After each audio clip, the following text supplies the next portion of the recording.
इतना तो अब तय हो गया है कि राजद सुप्रीमो लालू प्रसाद के अति विश्वसनीय चेहरा जगदानंद सिंह एक बार फिर राजद की बागडोर बतौर प्रदेश अध्यक्ष संभालेंगे। कोई शक सुबह न रह जाए, इसलिए राजद सुप्रीमो लालू प्रसाद ने एक साथ जगदानंद सिंह और अब्दुल बारी सिद्दीकी को एक साथ बिठाकर पार्टी की वर्तमान जरूरत के सापेक्ष सब कुछ इनको आगे खुली किताब की तरह रख दिया। जाहिर है लालू प्रसाद अस्वस्थता के जिस राह पर इलाजरत हैं, वहां कुछ भी कहना मानव के वश की बात नहीं है। चिकित्सा की सफलता के बाद भी लालू प्रसाद की वह स्थिति हासिल नहीं होगी जो राजनीति की सक्रियता को बरकरार रख पाए। ऐसे में राजद सुप्रीमो के लिए पार्टी के भीतर दो ही संजीवनी पुरुष हैं जो पार्टी की बागडोर पूरी मजबूती के साथ संभाल सकते हैं। लालू प्रसाद जिस विरासत की राजनीति के पोषक बने हैं, वहां उनके पुत्र तेजस्वी यादव के लिए अकेले दम पर सक्रिय और सफल राजनीति करना आसान नहीं है, वह भी भाजपा जैसी पार्टी जो क्षेत्रीय पार्टी को निगलने का मौका ढूंढती है।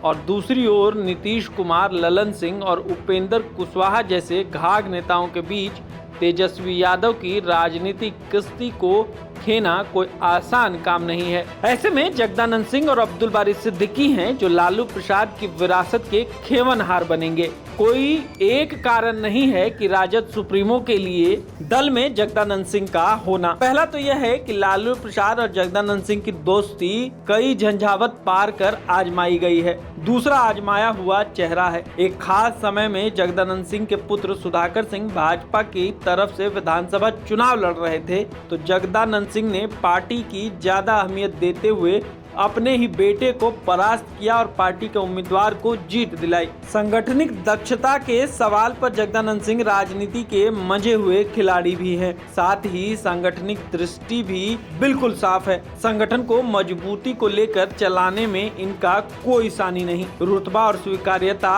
अद्भुत है, अनुशासन प्रिय भी बहुत है। इस रंग में तेज प्रताप यादव समेत कई नेताओं के निशाने पर चढ़ गए हैं, पर किया वही जो पार्टी की मजबूती के लिए सही था।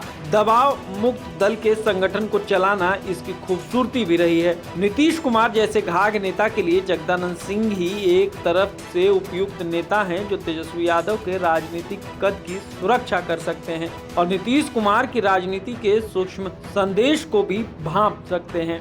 जातीय समर्थन की बात करें तो सवर्णों में एकमात्र राजपूत जाति ही है जो राजद के साथ साथ हाथ मिलाकर चलता रहा है। राजपूत जाति कई विधानसभा में ब्राह्मण और भूमिहार वोट को संतुलित भी करता है, इसलिए भी राजद सुप्रीमो जगदानंद सिंह की जरूरत लग रही है। वह भी इसलिए विशेष कि पार्टी के भीतर राजपूत नेता में रघुवंश प्रसाद सिंह का न होना व खुद ब खुद जगदानंद सिंह की उपस्थिति को पहले से भी मजबूत कर गया है। चर्चा यह भी है कि राजपूत जाति का वोट राजद को ज्यादा से ज्यादा पड़े आनंद मोहन को भी साथ लाने का काम हो रहा है। दरअसल राजद में MY समीकरण की दुरुस्तगी का जो संदेश दे रहे हैं, वैसे चेहरे अब राजद में हैं नहीं। पहले जाबिर हुसैन, इलियास हुसैन, साहबुद्दीन जैसे नेता राजद के मुस्लिम तुष्टीकरण के आधार हुआ करते थे। अब इनके न होने पर अब्दुल बारी सिद्दीकी ही वह चेहरा हो सकता है जो MY समीकरण में M का प्रतिनिधित्व कर सके।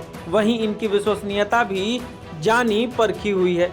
यही वजह भी है कि जब सम्राट चौधरी जैसे लोग राजद में नाता तोड़ दूसरे दल में चले जाते हैं, इस दौर में भी सिद्दीकी राजद के साथ मुस्तैदी से खड़े रहे। सांगठनिक क्षमता भी अब्दुल बारी सिद्दीकी की कम नहीं है। हर बुरे समय में राजद के साथ खड़ा रहना सिद्दीकी के कद को और ऊंचा कर रहा है। तो भविष्य की राजनीति को देखते हुए राजद के लिए जगदानंद सिंह और अब्दुल बारी सिद्दीकी का पार्टी में बने रहना पार्टी की आवश्यकता भी है। यूं ही नहीं, राजद सुप्रीमो जगदानंद सिंह के लिए 2 माह से बाट जोह रहे थे।